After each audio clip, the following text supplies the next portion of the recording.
bom dia, o N1 está começando. É muito bom estar com você sempre aqui, levando informação para sua casa, para sua vida. Vamos juntos até 1 da tarde, de onde você estiver. Bora dar uma olhada na previsão do tempo aqui comigo. Nós temos esta imagem da nossa câmera panorâmica mostrando aí um pouquinho do Porto do Recife para você. E lá no fundo já a cidade de Olinda. Céu com poucas nuvens e, de acordo com a APAC, não tem previsão de chuva ao longo do dia. A polícia investiga a morte de uma mulher na Ilha de Deus, no Recife. Ela foi vítima de feminicídio. O ex-marido é o principal suspeito e está sendo procurado pela polícia. E no N1, a gente vai mostrar um caminhão que invadiu uma casa no bairro do Zumbi, em Jaboatão. Moradores disseram que o motorista estava tentando subir a ladeira quando aconteceu o acidente. Ninguém ficou ferido. Moradores do bairro do Coqueiral, no Recife, estão com medo do deslizamento das barreiras. Eles dizem que 5 delas estão com nível 4 de risco de acidentes e que já pediram obras na área à Prefeitura do Recife, mas até agora não foram atendidos. O Tribunal de Justiça de Pernambuco está com inscrições abertas para a Semana Estadual de Conciliação. Pessoas e empresas que têm processos na Justiça e querem tentar um acordo podem participar. A gente traz as informações para você. Estamos na Quaresma e muitos cristãos comem apenas peixe durante 40 dias. Mas além do peixe, tem ingredientes fundamentais para deixar os pratos ainda mais saborosos, como leite de coco, girimum. E como o N1 adora economizar na hora das compras, a gente mostra como estão os preços na região metropolitana. Tem ainda assunto de saúde, vagas de emprego disponíveis nas agências do trabalhador e muito mais.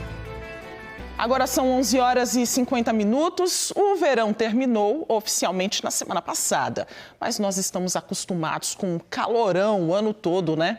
De acordo com a APAC, a Agência Pernambucana de Águas e Clima, hoje a temperatura máxima pode chegar aos 35 graus na região metropolitana.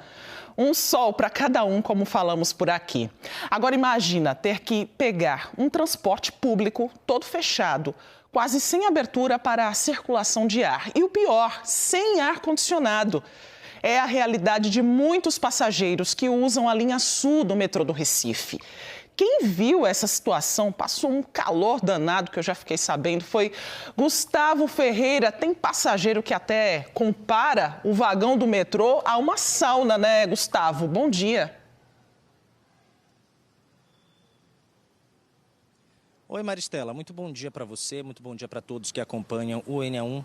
Essa foi uma das comparações que a gente ouviu dos passageiros que conversaram com a nossa equipe ontem, né, na nossa viagem que nós fizemos na linha sul do metrô, uma linha que atende diariamente cerca de 60 mil passageiros. Eu e Augusto César, cinegrafista, nós estivemos no metrô, acompanhamos da estação Recife até a estação Cajueiro Seco em Jaboatão e voltamos também, entramos em alguns vagões, alguns tinham até uma refrigeração boa, né, ali por volta das 8 horas, 8h15 da manhã, mas em outros vagões, aí sim, a gente ouviu algumas reclamações desses passageiros que disseram, entre outras coisas, né, que às vezes parece uma sauna o vagão, que por outras vezes tem que ir com a outra roupa porque já chega no trabalho suado, principalmente saindo cedo.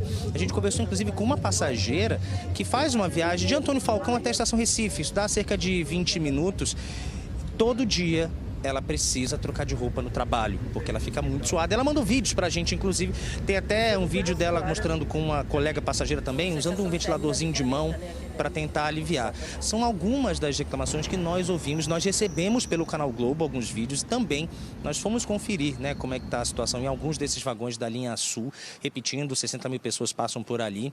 Preparamos uma reportagem, daqui a pouco a gente vai mostrar para vocês e também vamos ouvir o que diz a CBTU, Companhia Brasileira de Trens Urbanos, sobre o que pode ser feito, né, para melhorar essa situação, se dá para fazer alguma coisa, até porque você disse, né, Maristela, antes de me chamar, a temperatura está chegando aí aos 33, 34, 35 graus e olha que ainda não estamos no período de chuvas, né? Então, esse fim de verão, o verão acabou semana passada, ele continua muito quente, agora está um sol, a gente conseguiu uma sombra aqui, a gente está em Joana Bezerra, mas está muito quente. Daqui a pouco a gente volta a falar mais sobre esse assunto, viu, Maristela? Tá de passar mal no metrô, né, Gustavo? Daqui a pouco você volta, então, com outras informações para a gente. O assunto agora é saúde. Por ano, no mundo, cerca de 10 milhões de pessoas adoecem por causa da tuberculose. A doença é responsável por mais de 1 milhão de óbitos por ano. No Brasil, acontecem 80 mil novos casos todos os anos, de acordo com o Ministério da Saúde.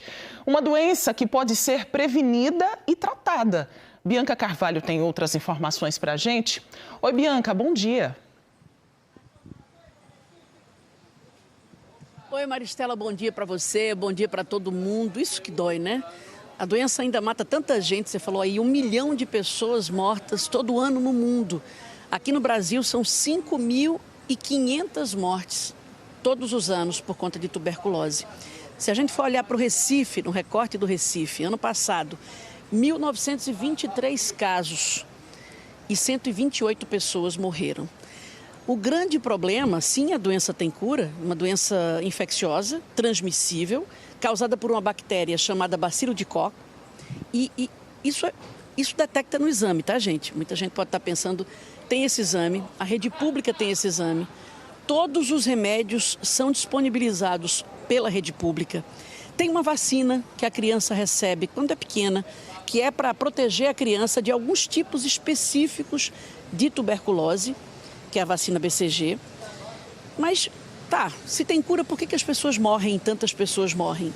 Infelizmente, Maristela, quando a pessoa começa a tomar o remédio, acontece uma melhora nos primeiros dias, uma melhora, assim, repentina. E aí, quando acontece a melhora, as pessoas relaxam. Porque às vezes é preciso tomar uma combinação de 4 remédios, aí tem várias restrições, aí a pessoa relaxa. Não que a pessoa relaxa, a doença está aqui. E a recaída, vocês sabem, já ouviram falar disso, é sempre pior do que a doença. Então, gente, se você está tossindo há mais de 3 semanas, pode ser seca, pode ser tosse produtiva, né, com catarro. Se você tem um suor danado e se você tem febre à tarde, procure fazer exame. Pode ser que você esteja com tuberculose. A gente vai falar sobre esse assunto daqui a pouco, esse assunto que é uma emergência de saúde pública. Quem tiver dúvida, vocês estão vendo aí o QR Code da Globo, aponta teu celular, manda para o nosso canal tua dúvida, que a gente tira essas dúvidas aqui no NE1. É já já. Maristela. Não dá para relaxar com os cuidados, né, Bianca? E se você tem alguma dúvida, faz como Bianca disse, manda sua pergunta para o nosso canal Globo, que daqui a pouco ela está de volta para responder as dúvidas que chegarem. O CadÚnico, o cadastro que dá acesso a vários programas sociais, passou por mudanças neste mês agora de março.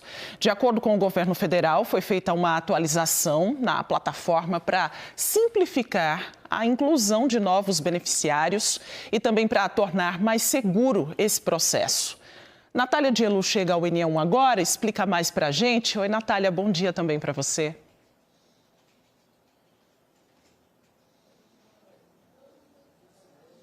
Bom dia, Maristela. Bom dia a todos.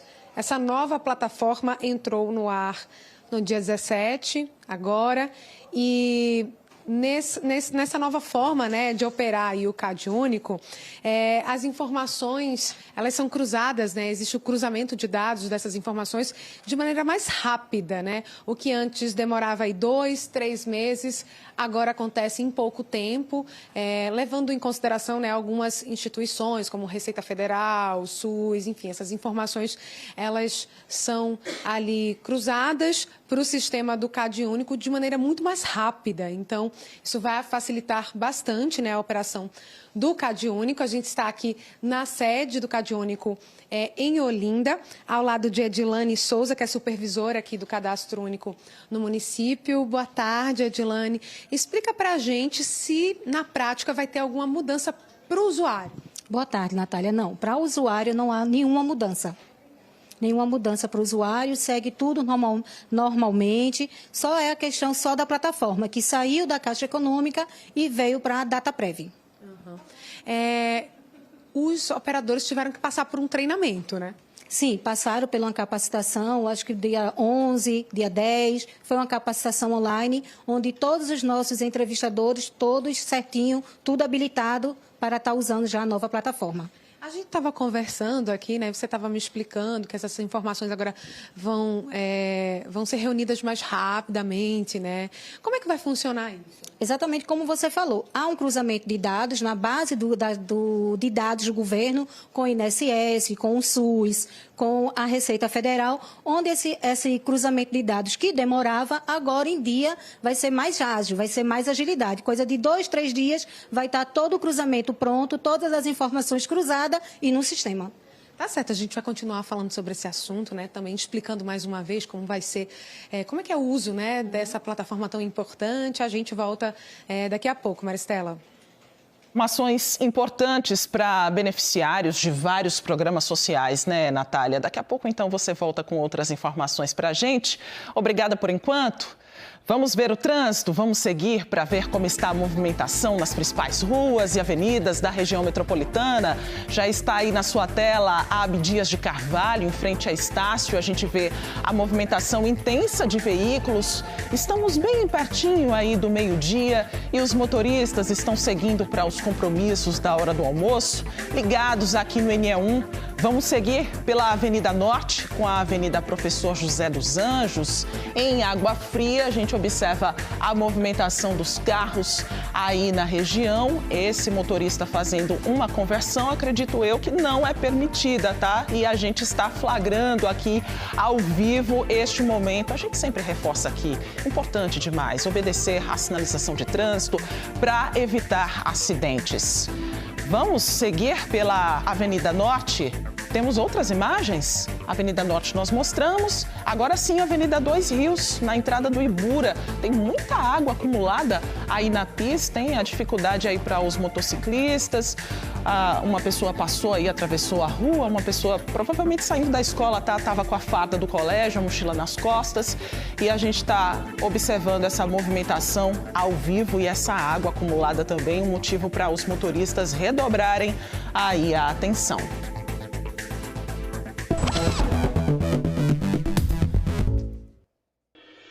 Bora com informações para quem está procurando emprego. Chegou a hora do nosso quadro Há Vagas. Um espaço para ajudar você a encontrar uma oportunidade de trabalho. Então, já fica ligado para dizer também para aquele seu amigo, aquele parente, vizinho, que está tentando uma vaga também, sabe? Vamos olhar aqui no telão, tem vagas para corretor de seguros. São 30 oportunidades. Precisa ter feito o ensino médio completo, 1 ano de experiência na função.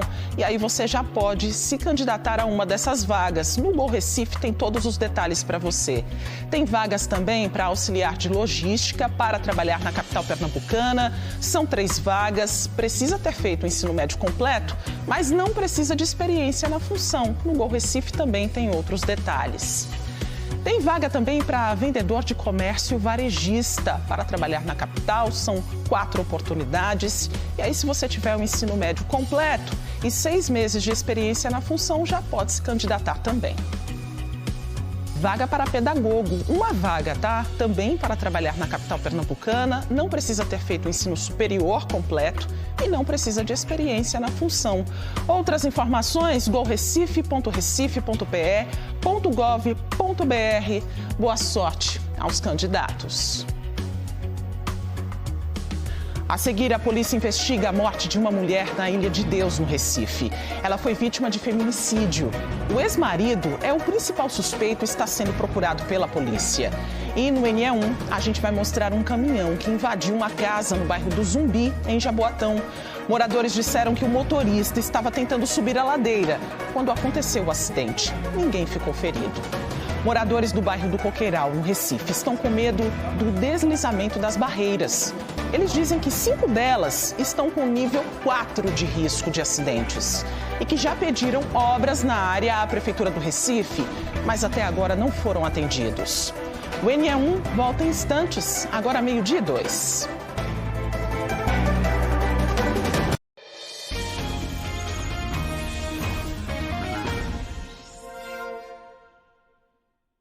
NE1 de volta para falar sobre uma virose que afeta principalmente crianças até os 5 anos de idade. É a doença mão-pé-boca, uma infecção viral contagiosa. Gustavo Ferreira está com uma médica infectologista, porque a transmissão é muito fácil, né, Gustavo? Quais são as orientações para os pais?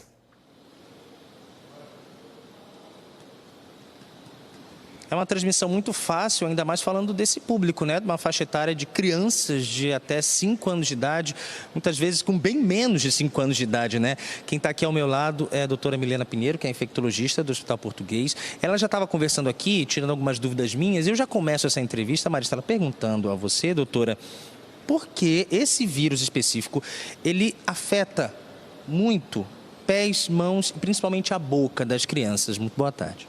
Boa tarde, Gustavo.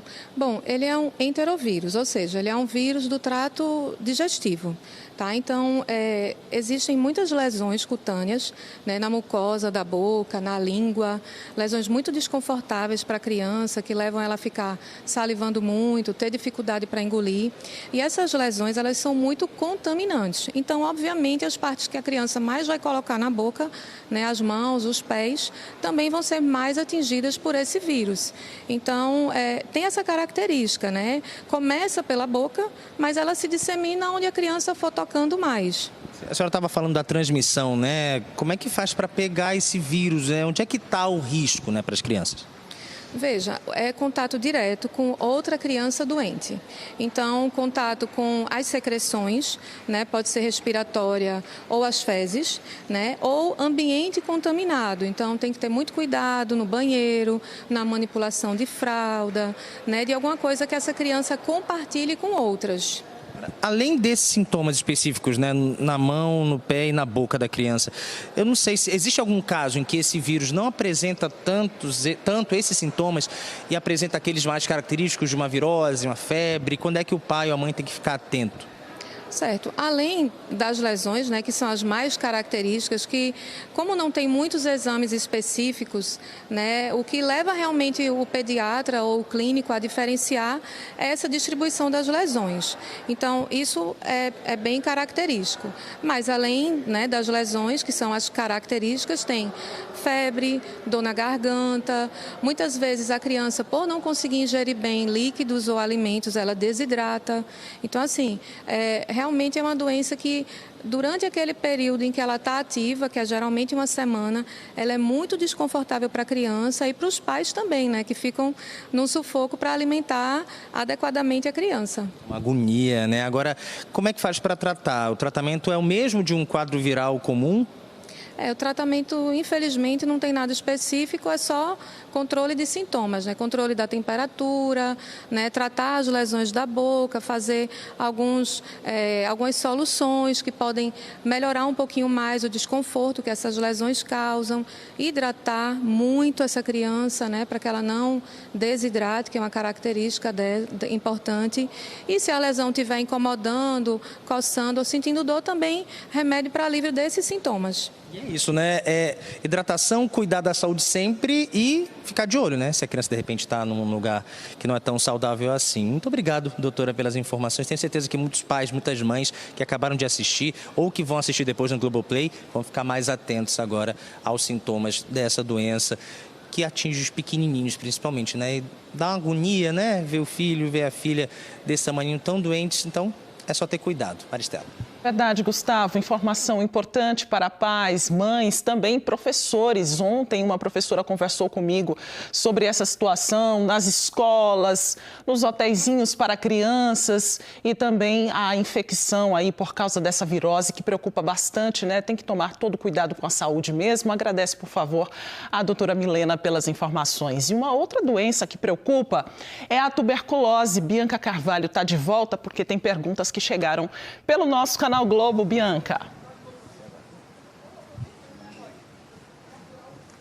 Então, Maristela, a primeira pergunta que eu fiz para a enfermeira que está nesse programa de apoio de controle da tuberculose no Recife, eu disse: Emília, por que 128 pessoas morreram no Recife ano passado? Uma doença que é totalmente combatida com remédio, uma doença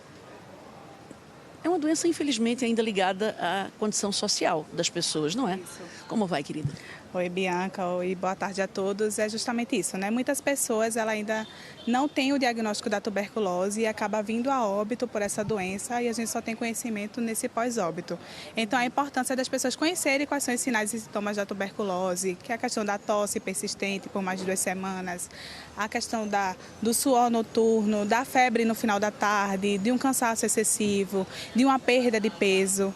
Então, essas pessoas que apresentam os sintomas, elas devem procurar a unidade de saúde justamente para a gente fazer esse diagnóstico e um tratamento de forma oportuna para que a gente não venha a óbito, que é o nosso desfecho final e o que a gente não espera. E essa tosse, eu acho bem importante a gente lembrar, né? Que tem aquela tosse que o povo diz assim, tá com tosse gorda, pode ser tuberculose, mas a pessoa pode ter tosse sem ser gorda.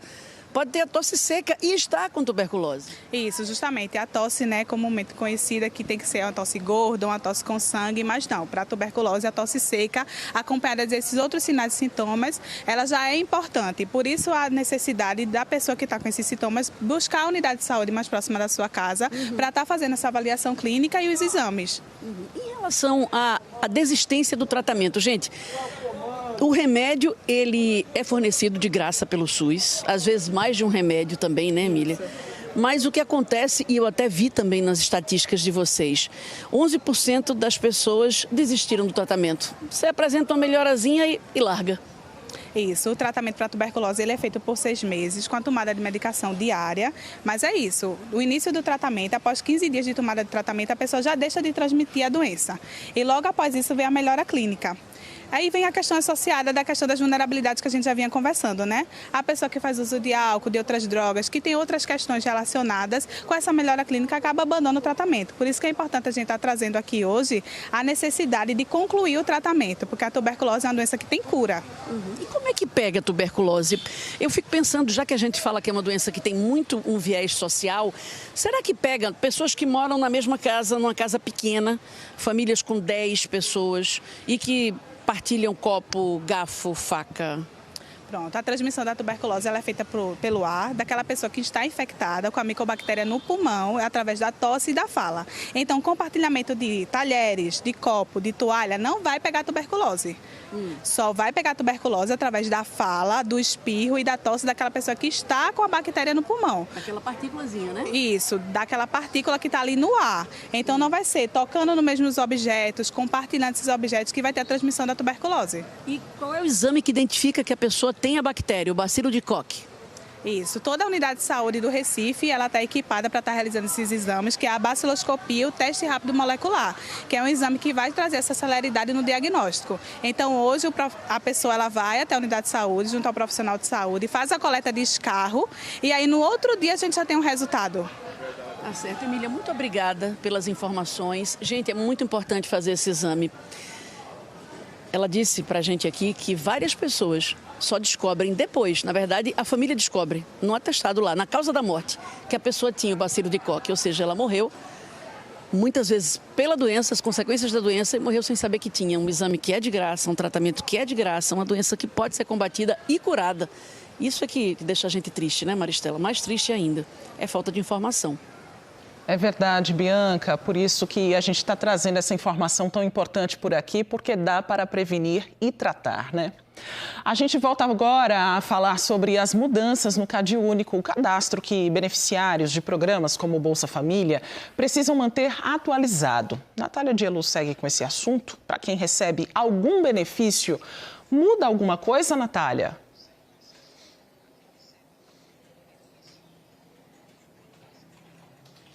Maristela, não muda nada para quem recebe algum benefício. Na verdade, muda para quem precisou ser treinado, né? Que são esses cadastradores. Eles vão precisar lidar melhor com esse sistema, já que mudou, né, o funcionamento dele. Agora, o cruzamento de dados de algumas instituições do governo federal vai ser muito mais rápido. Isso também promete dar mais segurança a todo esse processo, né, tornar tudo mais rápido e mais seguro. A gente segue falando aqui ao vivo da sede do CadÚnico em Olinda, ao lado de Edilane Souza, que é supervisora aqui do Cadastro Único no município. Edilane, só mais uma vez para a gente deixar bem claro que para quem utiliza, né, essas pessoas que estão cadastradas no CadÚnico, não muda nada. Não, Natália, como você bem disse, não muda nada para o beneficiário, fica uma plataforma mais segura. Como você falou, tem um cruzamento de dados e dá mais segurança para o beneficiário. Para o beneficiário não mudou nada, tudo continua do mesmo jeito.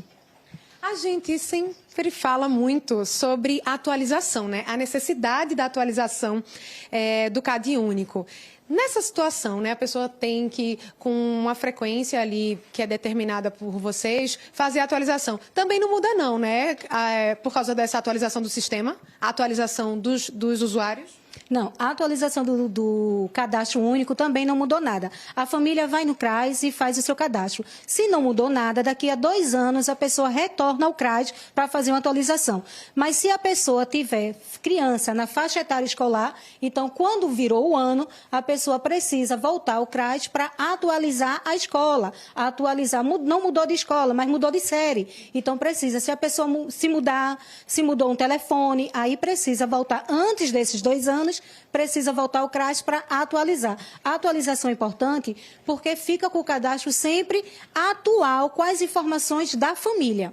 É importante a gente dizer isso, que não tem uma data assim, limite para todo mundo atualizar. Cada pessoa tem a sua data de atualização, porque depende de quando essa pessoa foi incluída ali no programa, né? Agora, falando no CAD único, vamos explicar quem pode se cadastrar, né? Quais são os programas sociais que estão ali interligados com o CAD único? Pronto, para se inscrever no cadastro único são famílias com renda até meio salário mínimo, né?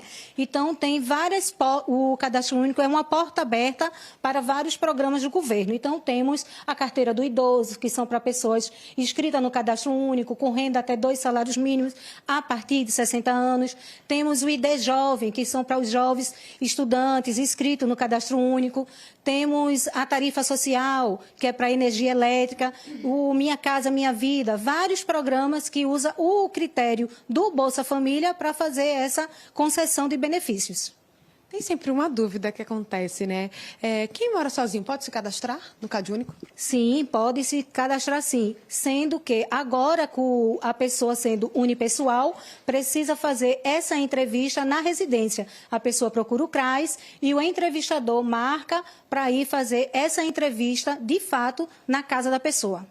É importante a gente dizer que esse cadastramento é feito nos CRAs, né? Então, a pessoa está ali cadastrada no CRAS mais próximo da sua casa e é lá que ela tem que levar essas informações. O cadastro da família é feito no CRAS, com exceção dessa família que é unipessoal, de uma única pessoa que é feita em residência. Muito obrigada, viu? Maristela, a gente volta com você. Então, é só deixar tudo atualizado para você não perder aí nenhum benefício. Passageiros que usam a linha sul do metrô do Recife estão insatisfeitos com as condições dos trens. Vários vagões estão com o sistema de ar-condicionado sem funcionar. E num calorão desse que está fazendo, fica difícil suportar o abafado com as janelas fechadas. Bora chamar Gustavo Ferreira de novo. Ele circulou pelas estações e ouviu muita reclamação, né, Gustavo?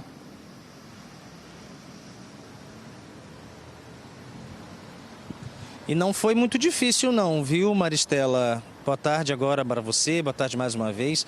A gente acompanhou ontem um pouco, né, de uma manhã de vários passageiros que circulam pela linha sul do metrô do Recife. São 60 mil por dia.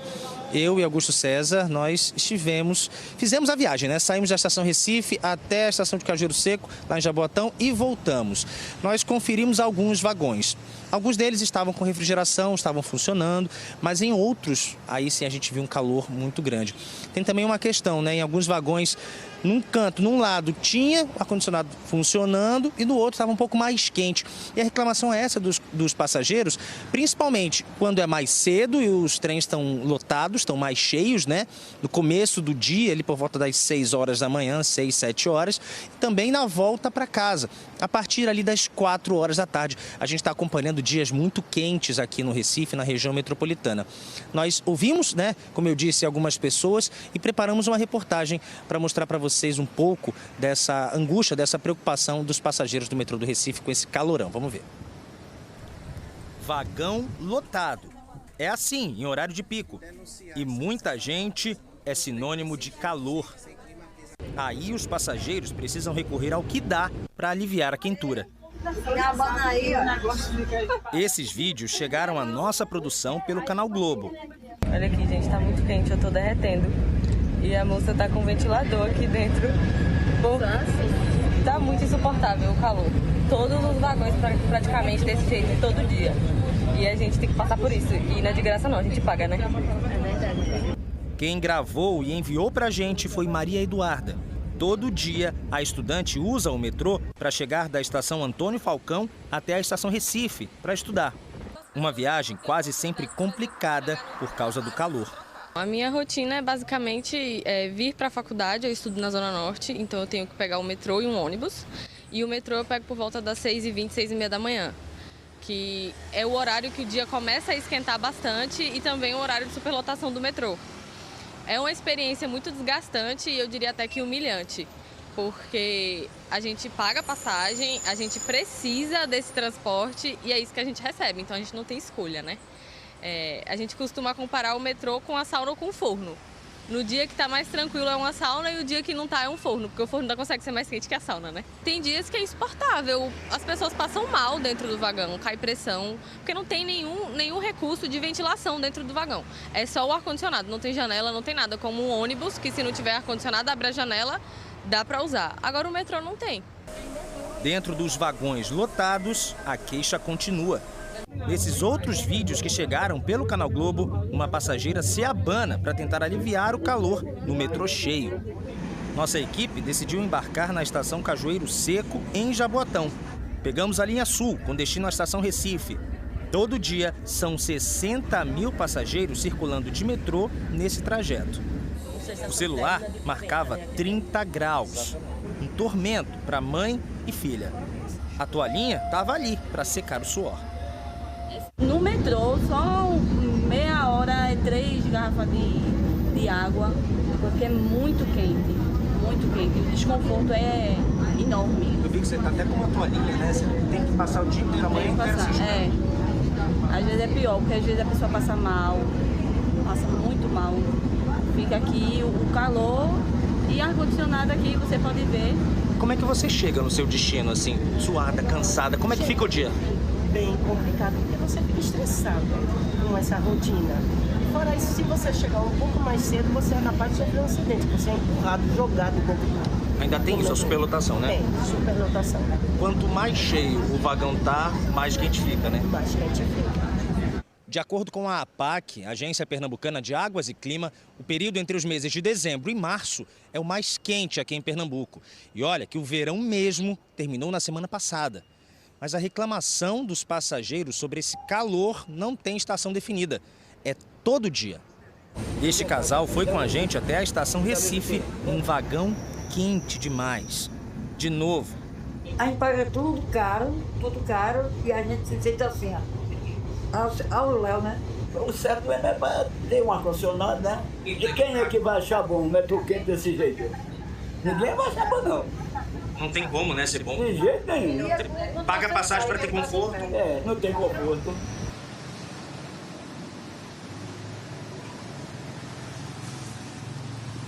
Bom, depois de ouvir, né, esses relatos dos passageiros que nós mostramos, né, e gravamos ontem, vamos ouvir a CBTU, Companhia Brasileira de Trens Urbanos. Salvino Gomes está aqui ao meu lado. Salvino, muito obrigado pela participação no NA1. Importantíssimo ter esse retorno para a população, para esses passageiros e para todos os outros, né, que também reclamam da mesma coisa. Sobre o calor, muitos falam da questão do ar-condicionado, principalmente nos horários de pico, quando o metrô está mais cheio. Tem problema no ar? Como é que está a situação hoje? A manutenção desses aparelhos, como é que está funcionando? Olha, é importante a gente esclarecer para a população. Você falou até de um assunto que a população já entende, quem utiliza o trem da linha sul, que é um trem da década de 1980, são trens mais antigos, e a gente está fazendo a reformulação geral nesse ar-condicionado desse trem, uma recuperação desse sistema. Por quê? Porque é muito importante. Cada vagão do trem, existem 2 aparelhos de ar-condicionado. Cada um é responsável pela metade da refrigeração do vagão. Portanto, quando você entrar entrar num trem e está um pouco quente, se você for para o outro lado do mesmo vagão, você vai ver um trem com um ar já melhor. Então, como vamos recuperar em torno de 30 aparelhos nesse sentido, né? E essa é a previsão, porque esse contrato já está sendo executado, e aí a população que está me vendo nesse momento, até o final desse ano, a gente vai ter uma recuperação muito grande nesse quesito de conforto na questão do ar-condicionado. O ar-condicionado a gente sabe que é fundamental. Os trens são fechados, não tem janelas abertas, e porque a gente sabe que também as janelas não são abertas para evitar a questão das pedradas, que infelizmente já acontecem. Mas esse trabalho está sendo desenvolvido e a previsão é que até o final do ano vocês vão ver significativamente uma melhora constante no ar-condicionado dos trens. Você falou, né, dessa estratégia, né, de algumas pessoas, os passageiros, irem para um lado do metrô que está mais frio, o lado do vagão, e o outro está mais quente. Mas quando está lotado? Porque a principal reclamação é dos horários de pico, né? Começo da manhã, meio para o fim da tarde. Como é que faz? Nesse horário, quando o trem está cheio, você realmente vai ter o desconforto do ar-condicionado não estar funcionando com uma certa falha. Mas, como a gente já acabou de falar, esses aparelhos estão sendo revisados e reformulados, e a gente vai ter até o final do ano uma melhora significativa, porque a verba chegou, são milhões de reais que estão sendo trabalhados e o trabalho vai sendo executado. Aí você pergunta, Salvino, por que não é automaticamente? Porque um trem é gigantesco, são 96 metros de comprimento, os ar-condicionados são mais de 120 mil BTUs, são ar-condicionados gigantescos e que precisam ser retirados, mas a gente também não pode retirar o trem, porque se a gente retira o trem com a frota que já está reduzida, a gente vai ter um intervalo maior e trem mais lotados e um desconforto para a população. Ele vai fazendo paulatinamente a troca dos ar-condicionados dos trens para que a população tenha realmente um conforto nesses trens que já são, como eu repito, né, com mais de 40 anos de vida, que são da década de 1980. Então, para a gente encerrar nossa entrevista, Salvino, essa reforma, né, essa mudança nos ar-condicionados, elas valem tanto para a linha sul quanto para a linha centro, e no final do ano isso deve estar resolvido? Isso, bastante evoluído, e a gente vai sempre pedindo reformas, e a gente sabe que a gente tem um problema seríssimo de orçamento. A população já sabe, o metrô hoje precisa mais de 3 bilhões para voltar a operar nos padrões internacionais, na questão que a gente já trabalhou isso aqui no metrô do Recife, e a gente continua aguardando, a gente continua articulando, porque a empresa tem essa necessidade. A presidência da companhia Zé Marcos está em Brasília tentando justamente ter mais dinheiro, ter mais orçamento, porque assim, para também tirar a grande dúvida da população, a passagem que você paga não fica na conta do metrô, as pessoas confundem isso, vão para a conta única da União, e o metrô, como é empresa pública, trabalha em cima de orçamento. É o orçamento que define todo o trabalho de recuperação e manutenção do metrô do Recife. Muito obrigado, Salvino, pelas respostas e também pelo compromisso, né, que agora está assumido aqui no NE1. Até o final do ano a situação deve melhorar bastante. Claro que a gente vai seguir acompanhando, e com qualquer novidade o telespectador pode mandar para a gente pelo Canal Globo, e a gente vai estar sempre aberto para ouvir a CBTU também. Maristela. Isso, Gustavo, a gente vai acompanhar esse prazo bem de perto. No bairro de Coqueiral, no Recife, moradores cobram as obras de contenção em 5 barreiras. Desde as chuvas fortes de maio de 2022, 36 casas foram interditadas pela Defesa Civil por causa do alto risco de deslizamento. E com a proximidade do período chuvoso, o medo de quem continua morando por lá só aumenta. A casa de Dona Arlete é na subida de uma das barreiras. É esta que fica na rua Goiabeira. Há 35 anos, ela e o marido vivem aqui. Quando é tempo de chuva, o casal precisa de um lugar mais seguro para ficar. Se a gente ficar aqui, a gente não vai dormir sossegada, não. Porque quando moravam meus filhos tudinho aqui, a gente passava a noite aqui na garagem. Assim, despreocupada. Eu fico tudinho aqui, qualquer coisa fica mais fácil a gente correr. Aí depois meu filho decidiu arrumar uma casa, aí a gente fica nessa expectativa, né? Quando tá muito, a gente vai para lá. É uma realidade bem parecida dos vizinhos. As barreiras estão por todos os lados. Desde aqueles deslizamentos registrados em maio de 2022, que várias casas foram desocupadas aqui no Coqueiral. De acordo com os moradores, foi a Defesa Civil quem interditou. Muitas delas estão com rachaduras profundas nas paredes. É o caso deste imóvel. A família teve que ir embora por causa do perigo. O mesmo aconteceu em 36 casas. Algumas eram dos parentes de Dona Lindinalva. Muitos tiveram que deixar o bairro onde viviam. A gente agora não tinha medo e agora a gente está tendo medo de estar aqui. A senhora tem medo de quê exatamente? Que a barreira caia e venha a afetar, né? Porque se ela cair, ela não vai cair, chega só até aqui. Ela vai se arrastar até lá na frente onde eu moro, né? Isso, e pode até ultrapassar. O medo é esse, que a gente quer que se contabilize a barreira, que eles venham, olhem e dê uma solução para nós. É isso que a gente precisamos, de solução. Já vieram olhar, já vieram pesquisar, vieram fazer de tudo, mas até agora nada. Além das casas, a Capela Santo Antônio, o local de devoção, está fechado. É que a proximidade com a barreira coloca em risco a segurança dos fiéis. Simone, que também teve a casa interditada, não se conforma em ver que a programação religiosa não pode mais acontecer do jeito que era antes. Celebrávamos casamento, batizados, havia as missas, os encontros, ações sociais também, porque temos uma área de alagados. E quando acontecia as enchentes, como no dia 28 de maio, nós ajudamos muito aqui as pessoas lá embaixo. De lá para cá, nós, como comunidade de fé, continuamos resistindo, porque a gente tem as missas que nosso Padre Irismar celebra todas as semanas, mas há uma comunidade que se reuniam quase 100 pessoas, no local onde nós estamos se reúne 30. Os moradores dizem que são 5 barreiras classificadas pela Defesa Civil com nível 4, o que representa grande risco de deslizamento. Seu Luiz, conhecido como Lula na comunidade, diz que todo mundo vive com medo por aqui. Os moradores fizeram um relatório, um tipo de dossiê com todas as ocorrências registradas no bairro envolvendo as barreiras. Isso foi encaminhado ao Ministério Público de Pernambuco. O prefeito da cidade já esteve no local, mas a população não aguenta mais esperar. A única providência feita até agora foi a colocação de plásticos. Deslizamento de barreira é sinônimo de morte, né? A gente, desde 2022, que vem nessa luta, tivemos 5 reuniões com a Secretaria de Infraestrutura, com a Secretaria de Defesa Civil, com o presidente da URB, 2 audiências públicas na Câmara de Vereadores, 2 conversas com o prefeito João Campos, onde ele prometeu, disse que o dinheiro estava reservado, guardado, que era daquele empréstimo que ele tirou no Banco Interamericano, né? E que começaria as obras de contenção em 2024, e até hoje está desse jeito. A gente nunca foi procurado por nenhuma secretaria da prefeitura para falar a respeito dessa situação. A Prefeitura do Recife disse que está atenta às necessidades do bairro de Coqueiral e vem fazendo investimentos para reduzir os riscos na região.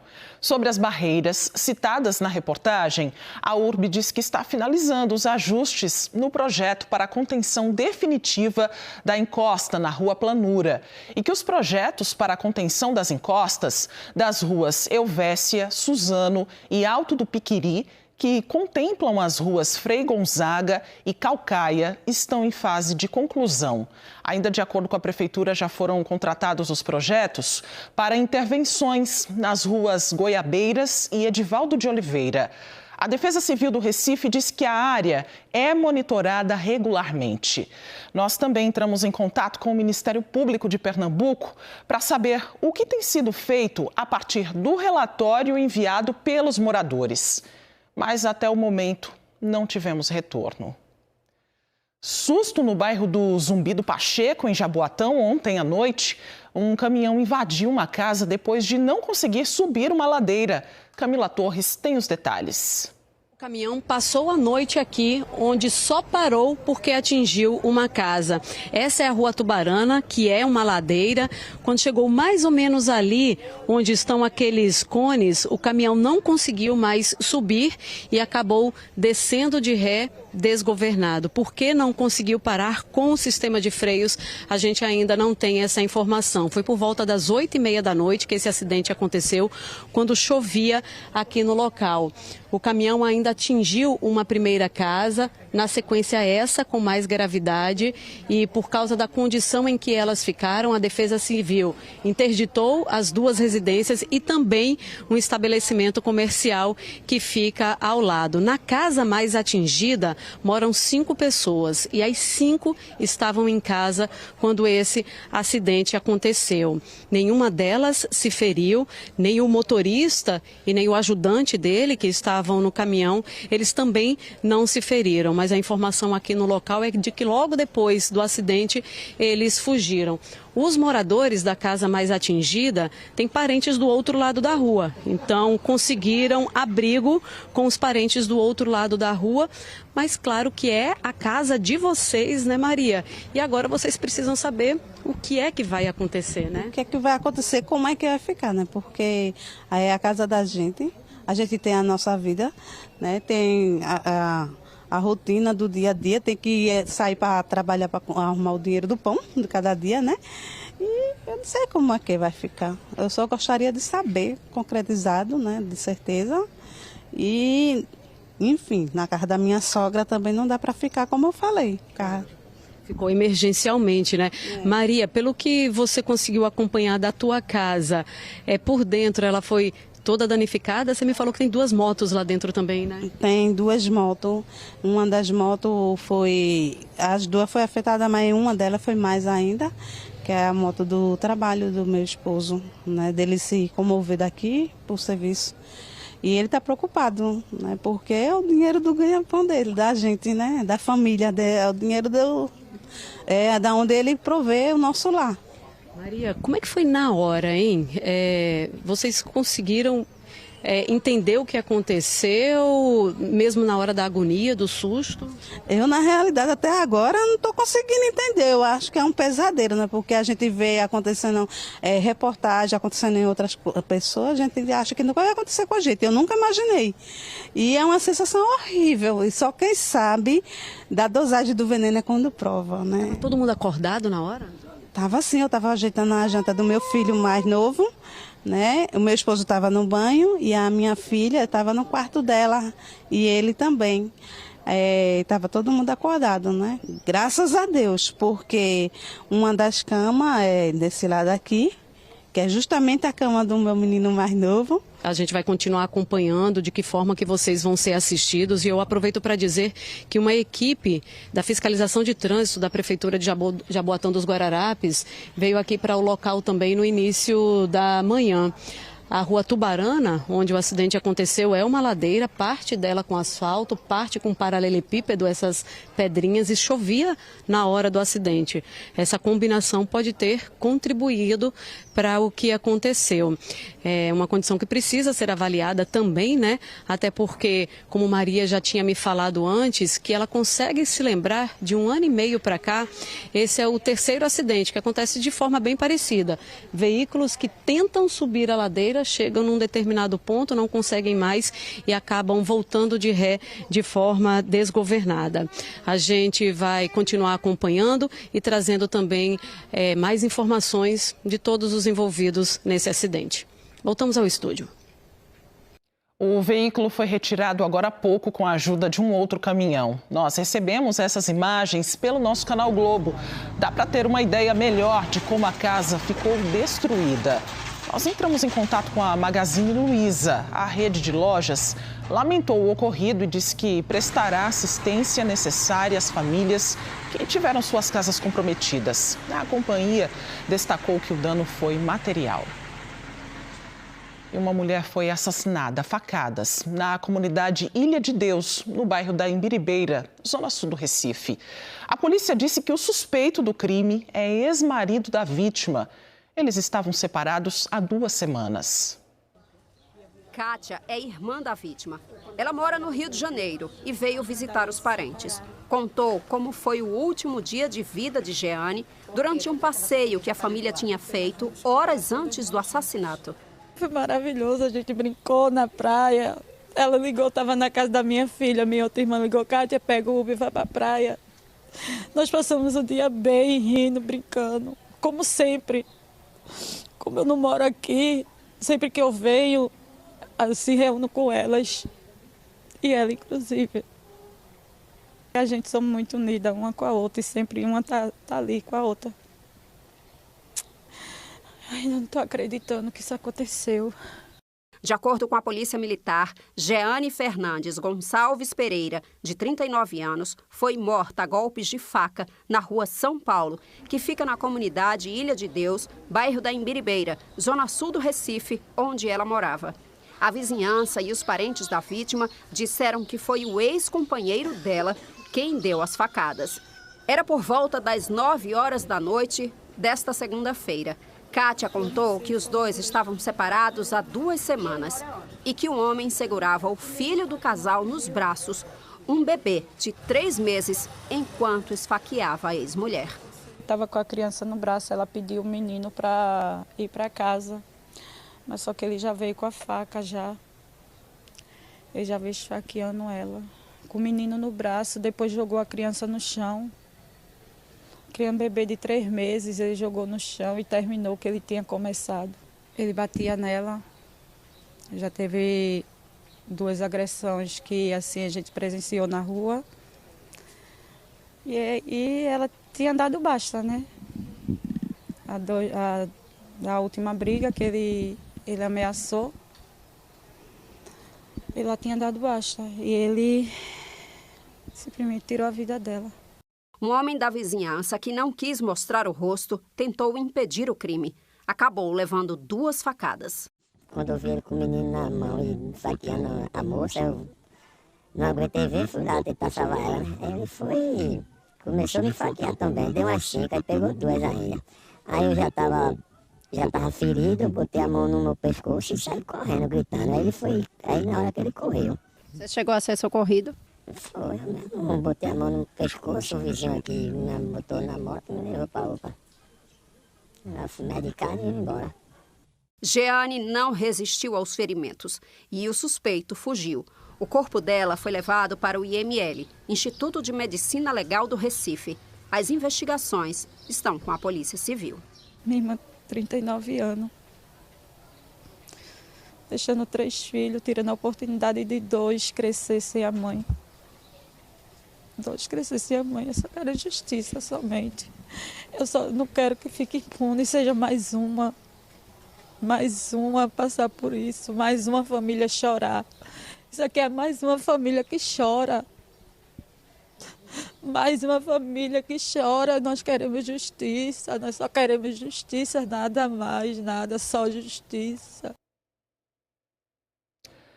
E logo mais, no Jornal Hoje, você vai ver os detalhes do julgamento no STF da denúncia contra Jair Bolsonaro e outros 7 aliados. Boa tarde, Trali.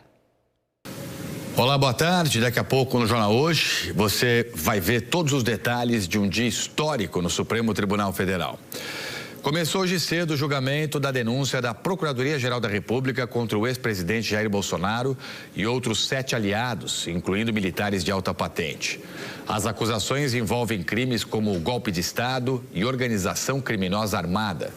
5 ministros da primeira turma do STF irão, portanto, decidir sobre a abertura ou não de processo criminal contra os denunciados pela PGR. Jair Bolsonaro acompanha pessoalmente o julgamento ao lado do advogado.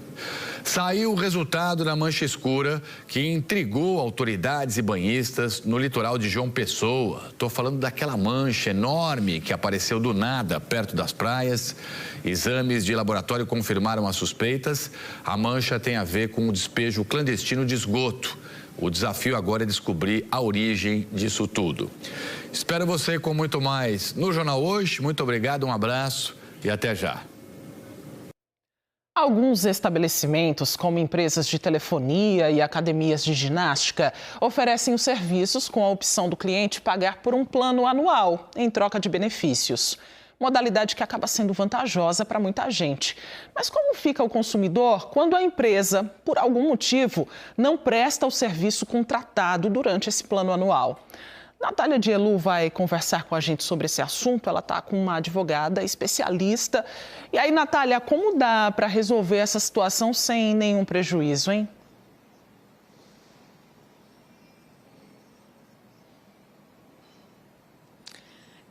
Nessa situação em que o serviço não está sendo prestado adequadamente, Maristela, é possível desistir, desse contrato, fazer o distrato sem nenhuma multa, sem nenhum prejuízo para o consumidor. A gente está aqui ao lado de Ana Mangueira, que é advogada contratualista. Ela vai falar um pouco sobre esse assunto com a gente, explicando, doutora, sobre exemplos práticos, né? Que a gente vê muito problemas com o serviço de internet. A pessoa contrata um serviço de internet, de telefonia, de repente a internet está caindo direto, eu não estou gostando do fornecimento desse serviço, fechei um plano anual, quero desistir. E aí, doutora, boa tarde para a senhora. Boa tarde, Natália, tudo bem? Boa tarde a todos os telespectadores, é uma satisfação estar aqui.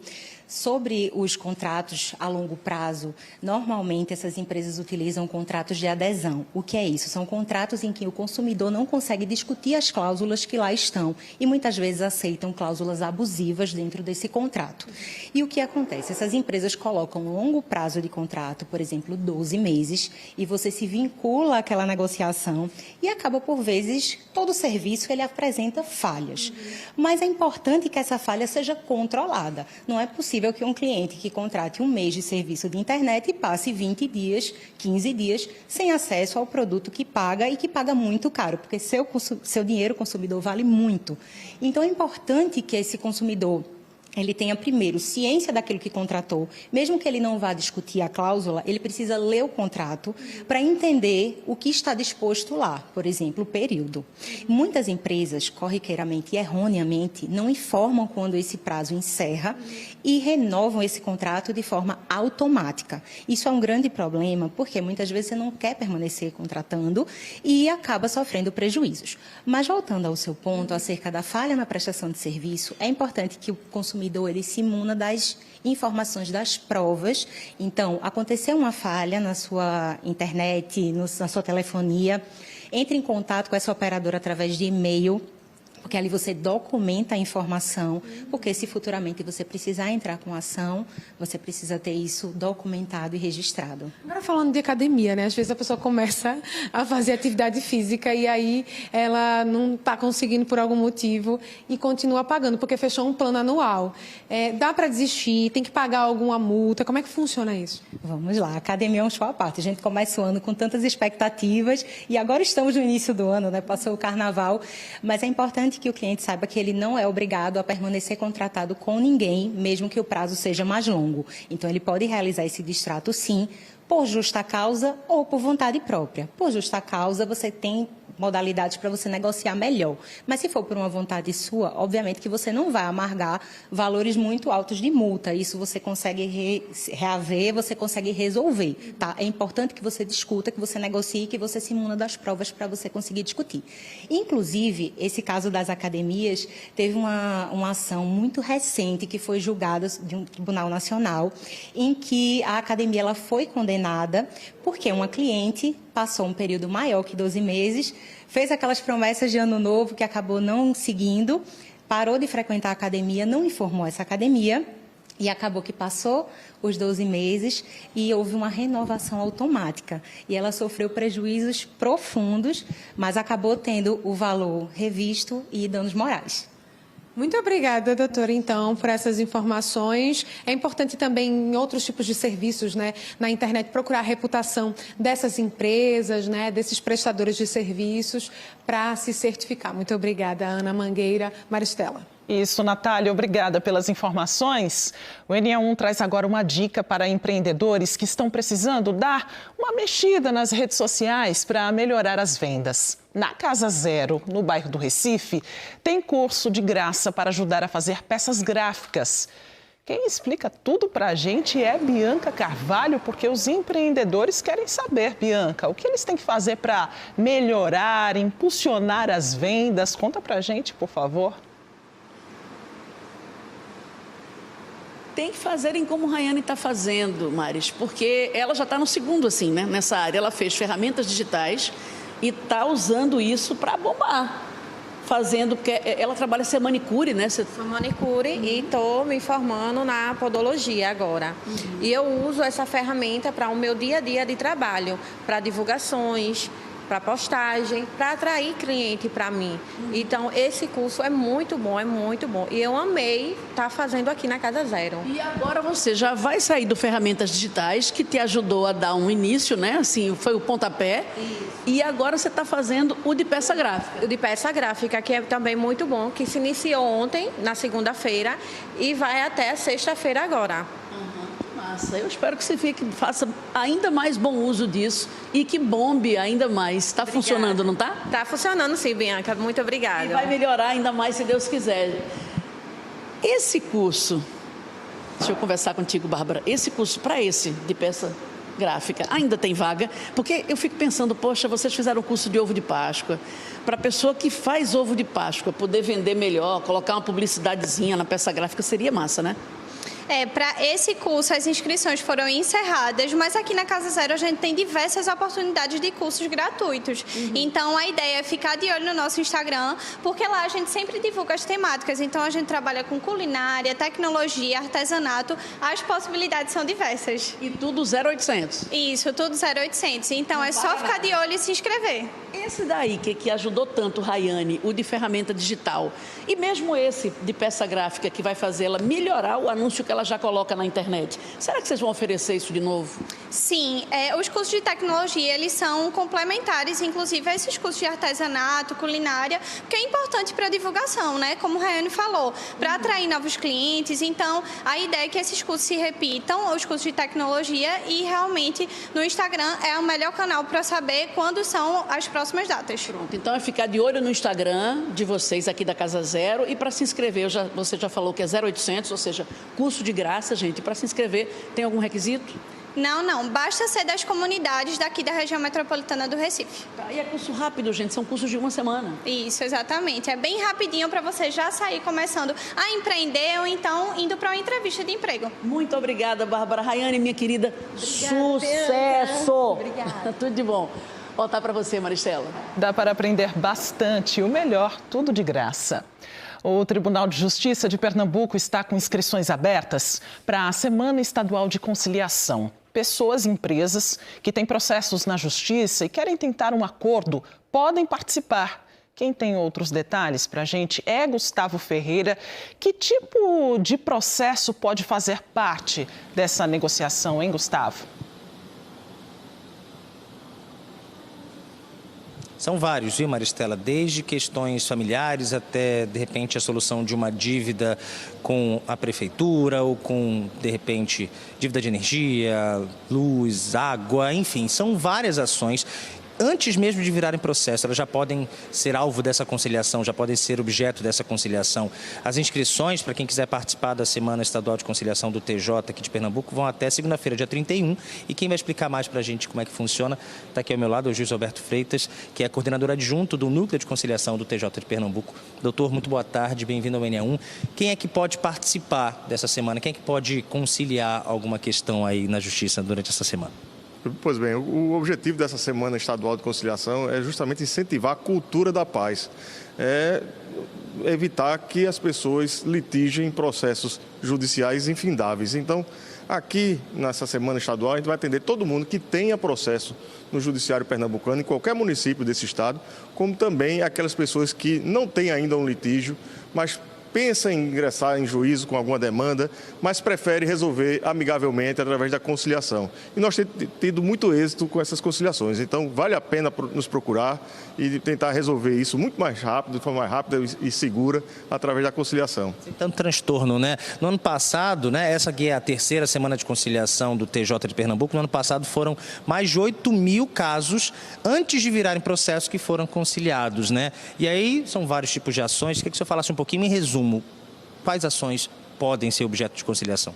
As ações mais frequentes que nós temos são aquelas relativas a direito de família, como ações de guarda, pensão de crianças, divórcio, separação, como também as ações em relação de consumo. São muito comuns aquelas ações referentes a cartões de crédito, consignados, mensalidades escolares e todas essas questões que envolvem o comércio entre as pessoas. Bom, a Semana de Conciliação começa dia 5 de maio, vai até o dia 9 de maio. E como é feita essa conciliação? Sessões presenciais, online, em que áreas do Estado? Porque eu sei que dá para fazer tanto presencialmente quanto de forma digital. Isso. O Tribunal de Justiça dispõe de um corpo de conciliadores bem treinados que podem atuar tanto presencialmente, quando possível, como remotamente, porque muitas vezes tem municípios que é difícil a pessoa se deslocar até o fórum para a realização de uma audiência de conciliação, então ela pode ser feita remotamente, tanto por videoconferência, até por aplicativos de mensagem feito WhatsApp, que é muito comum hoje em dia. Então, hoje, quem quiser resolver a situação já sai na hora com aquela questão resolvida ou precisa esperar? Ou depende de caso a caso? Sim, com um acordo firmado, depois dessa sessão de conciliação, o juiz vai homologá-lo. Então, sai uma sentença judicial de homologação deste acordo, que tem força de título executivo judicial. Ou seja, se houver um descumprimento daquele acordo, você já pode entrar direto com a execução. Não precisa rediscutir a questão em juízo com recursos e demorar anos para a solução. Já está com a questão resolvida. Isso é o que todo mundo quer, pelo menos muita gente que está na justiça ou que quer entrar, pensa em entrar na justiça, já pensa em resolver, né? Porque é uma dor de cabeça a menos. Muito obrigado, doutor Alberto Freitas, juiz, coordenador adjunto do Núcleo de Conciliação do TJPE, reforçando inscrições para essa Semana Estadual de Conciliação, a terceira edição. Elas vão até dia 31 de março, segunda-feira, a semana de fato vai ser entre os dias 5 e 9 de maio. E o telefone do Núcleo de Conciliação do TJ está aí na tela para quem quiser tirar mais dúvidas, tá?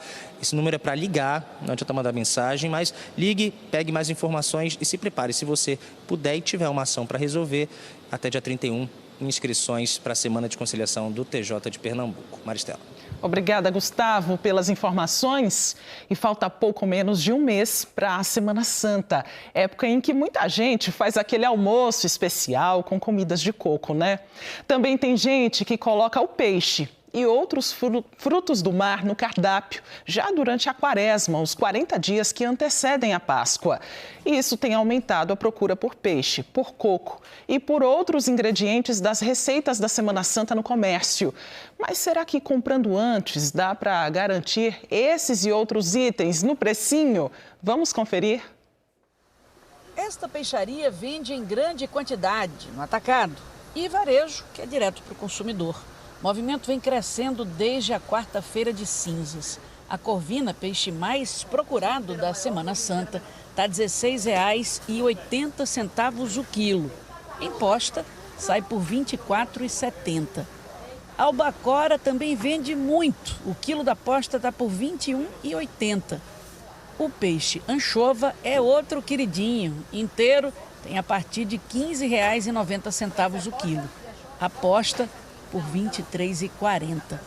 Serra em posta está R$ 28,60 o quilo. Cioba em posta custa R$ 49,00. Lucivânia tem uma loja na UR5 e disse que sai mais barato vir comprar pessoalmente do que pedir o peixe para entrega. Não é muita, mas é uma diferença que vale a pena eu vir buscar. Não é absurda, mas vale a pena. De pouquinho em pouquinho, né? Adriana explicou que é preciso dobrar o número de funcionários quando vai chegando mais perto da Semana Santa. As vendas crescem 90%. O quadro de funcionário dobra, o movimento aumenta e a gente está bem abastecido para receber o pessoal. O peixe que não pode faltar é a corvina. A corvina é o peixe da Semana Santa, é o peixe do povo. As receitas da Semana Santa levam ingredientes que a gente procurou saber quanto estão custando. Leite de coco. Vimos a garrafinha de 200 ml por R$ 3,49. Mas encontramos de 250 ml por R$ 2,50. De 500 ml vimos de R$ 4,90 até R$ 17,99. Garrafa com 1 litro tem de R$ 8,90 até R$ 31,90. Se você quiser o coco ralado, se prepare para pagar até quase R$ 60,00 por 1 quilo, dependendo do tipo. Isso em supermercado. Na feira, você consegue mais barato, pedindo para ralar uns R$ 15, R$ 20. Jerimum, o quilo, no supermercado está por R$ 3,99. Na feira, vimos de R$ 2,50. Mas vamos continuar olhando os peixes. Nesta outra loja, a gente achou a corvina mais barata, R$ 15,90 o quilo. A posta, por outro lado, ficou mais cara que no primeiro lugar, R$ 27,90 o quilo. Albacora, R$ 19,90 o quilo da posta. Aqui está mais em conta. Anchova, de R$ 16,90 o quilo do peixe inteiro, mais caro do que na primeira loja. Já a posta aqui está mais barata, R$ 22,90. Peixe serra em posta, R$ 27,90, um pouco mais barato do que na outra loja. A cioba, que é muito procurada, apesar de custar mais, está por R$ 39,90 o quilo do peixe inteiro. Elisa disse que sempre vale a pena pesquisar. Ela faz isso com tudo. Sempre pesquisa, né? É uma prática minha, acho que pela minha formação também, né? E por ser uma pessoa que acredito e atesto, né? De fato, sempre pesquiso para comprar de um artigo de item pessoal a um eletrodoméstico. E sempre tem diferença? Nossa, e como tem, sempre. Vale a pena, pesquisar vale a pena. A outra loja não vende, mas nesta aqui vimos sururu por R$ 39,90 o quilo e marisco por R$ 38,90. Camarão de R$ 29,90 o quilo com cabeça e a partir de R$ 49,90 o quilo sem cabeça, podendo chegar a R$ 100, a depender do tamanho. O bacalhau foi o produto que mais subiu. O quilo está por R$ 63,90. Como ele é importado, aí geralmente ele sobe mais o preço por causa do dólar. Mesmo assim o povo compra? Compra porque ele é uma das tradições da Semana Santa. Então o povo não deixa de ter. Nem que compra uma porção menor, um pedaço pequeno, mas não deixa de ter na Semana Santa, que é tradicional. Então o povo leva da mesma forma. Por causa do aumento da procura, a loja tem recebido peixe quase todo dia. Eles são trazidos do sul, do sudeste e também de Belém, do Pará. Falta investimento na indústria de pescado aqui da região da gente, né? Infelizmente, aqui na nossa região não tem uma indústria de pescado forte. Geralmente eles vêm de fora e aqui só é revendido. Então, aqui na nossa região, infelizmente, não tem. Tem muita indústria de beneficiamento, mas se fosse aqui na nossa região, com certeza seria o preço mais barato, né? Com certeza. Agradeço a sua companhia, o NE1 volta amanhã e você, claro, pode rever e compartilhar as reportagens a qualquer hora no Globoplay. E a gente lembra que hoje o NE2 é mais cedo, às 6h20 da noite. O Jornal Nacional também começa mais cedo, às 7h30 da noite, por causa do jogo da Seleção Brasileira contra a Argentina, pelas eliminatórias da Copa do Mundo de Futebol. Uma ótima tarde para você. Fique agora com o Globo Esporte.